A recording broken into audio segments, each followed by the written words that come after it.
सहित विधिवत पूजन की। वसुदेव की पूजन किए जाने पर प्रसन्नता पूर्वक लोमस ऋषि मनोहर अनेक इतिहासों का वर्णन करते हुए उन्होंने प्रसंग पर मुक्तावरणी व्रत को सप्तमी की कथा कहने में प्रस्तुत हुए।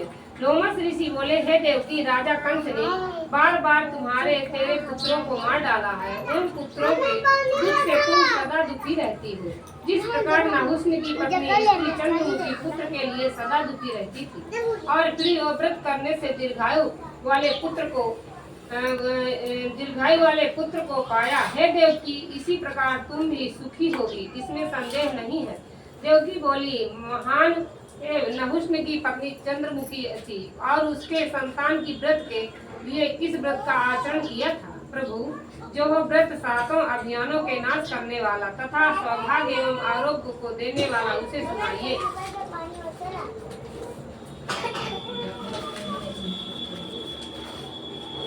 लोमस ऋषि ने कहा कि अयोध्या में नहुष्ण नाम का राजा हुआ। उसकी स्त्री महासुंदरी थी, चंद्रमुखी थी। उस नगर में विष्णुगुप्त नामक एक ब्राह्मण रहता था। उसकी स्त्री का नाम भद्रमुखी था। ये श्रेष्ठ गुणों से युक्त थी। रानी चंद्रमुखी और ब्राह्मणी की स्त्री चंद्रमुखी की परंपरा बढ़ाई करने योग्य प्राप्त हुई। वे दोनों सखी स्नान के लिए सरयू नदी पर गईं। इन दोनों को जाते देख करके नगर की बहुत सी स्त्रियां स्नान करने गई थी। स्नान के बाद वह एक मंडप बना करके उसके बीच में अभेद स्वरूप एवं शांत रूप से शिव पार्वती, तुमने ये क्या व्रत किया है? इस व्रत का क्या नाम है और कैसे व्रत किया जाता है? स्त्री ने कहा, हम लोग किया है। ये सूत्र बंद करके अपनी आत्मा शिव जी को समर्पित करते हैं तथा देह में प्राण रहे तब तक इस व्रत को धारण करना चाहिए। जब तक शरीर में प्राण रहे तब तक ये व्रत छोड़ना न चाहिए। आज हम आत्मा से अपने समर्पित करते हैं, तब देह प्राण हुई तब इस व्रत को धारण करना चाहिए। जब संतान को बढ़ाने वाला, इस स्त्रियों को सौभाग्य देने वाला इस व्रत को हम करती हैं। देवकी उस स्त्रियों से वचन में सुन करके उन दोनों ने भी इस व्रत को करना आरम्भ किया।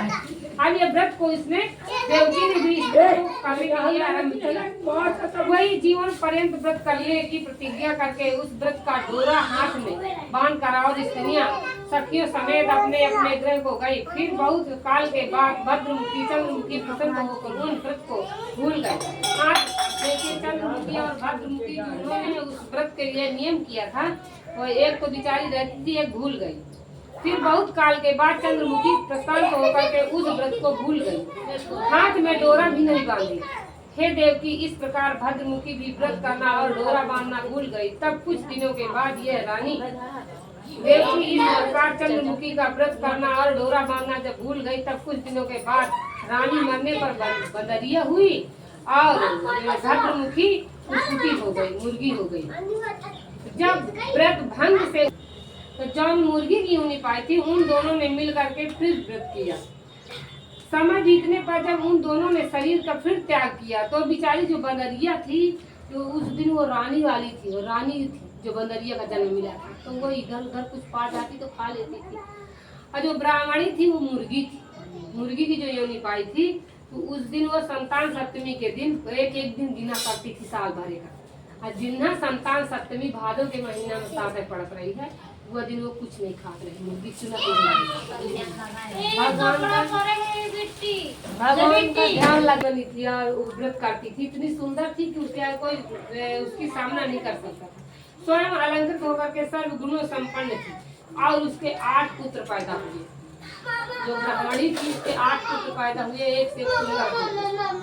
वह बालक माता के समान रूपवान और पिता के समान धर्मवान।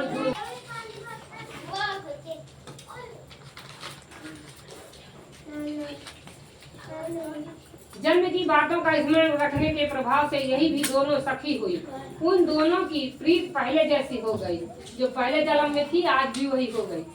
अब अर्थित युवावस्था के अंत में उस ईश्वरी नाम छत्रिन के मध्य अवस्था में एक पुत्र हुआ। जो रानी थी तो वही जब बूढ़ी हो गई, तब वही के एक पुत्र पैदा हुआ। इस तरह का गूंगा, बहरा, मंदबुद्धि तथा साफ बोलने न वाला, वो साफ बोल भी नहीं पाता। तब पुत्र के शोक से व्याकुल होकर, अब देखिए जब वो 9 वर्ष का होकर के वो भी खत्म हो गया, रानी का पुत्र। शोक से व्याकुल होकर के ईश्वरी देवी देखने के लिए भूषण देवी ब्राह्मणी अपने पुत्रों होने का मतलब किया, परंतु इस व्रत के प्रभाव से यमुना जल उसकी माता के व्रत के प्रभाव से दुष्टों के शस्त्र पर तृण के समान लगे और बालक प्रसन्न मन खड़े रहे। अब देखो वो जो धार से मारत रहे वो धारें सब उनकी बदल गई, एक भी धार उनकी न लगी, केवल व्रत के प्रभाव से। उस रानी ने बालकों को मारने का बहुत उपाय किया, परंतु बार बार मारने पर उन्होंने करने पर जीते रहे। इस आश्चर्यमय बात को देख करके उस तभी भूषण नाम ब्राह्मणी को बुलाया। अब उसने क्या किया, उसके ब्राह्मणी को बुलाया उस रानी ने, जिसके 8 पुत्र थे, उसको बुला करके और वह रानी ब्राह्मणी से पूछने लगी और रोने लगी कि तुम सत्य कहो, तुमने कौन से ऐसा उत्तम व्रत किया है, यज्ञ किया है कि दान किया है कि तप किया है कि पुण्य भी शोभयान हो। भूषण देवी ने कहा, हे देवी अपने पूर्व जन्म के। तब उस ब्राह्मणी ने कहानी सुनाना शुरू किया। हे देवी अपने पूर्व जन्म के किए हुए शुभ कर्म को सुनो, मैं तुम्हें सुनाती हूँ। अयोध्या में हम तुम दोनों कुछ व्रत किया था, क्या उसको इस समय तुम भूल गई हो? प्रयंत्र हम दोनों ने उस व्रत का त्याग किया जिससे तुम बानरी और मैंने भुरकुटी का जन्म पाया। फिर चपला के कारण तुमने उस व्रत का स्मरण नहीं किया, भूल गई हो। मैं तो सर्वप्रथम भाव से शिव जी का ध्यान करके और पक्षी का जन्म में नाना प्रकार के दुखों को मिलने पर भी मैंने व्रत को नियम पूर्वक अनुष्ठान किया।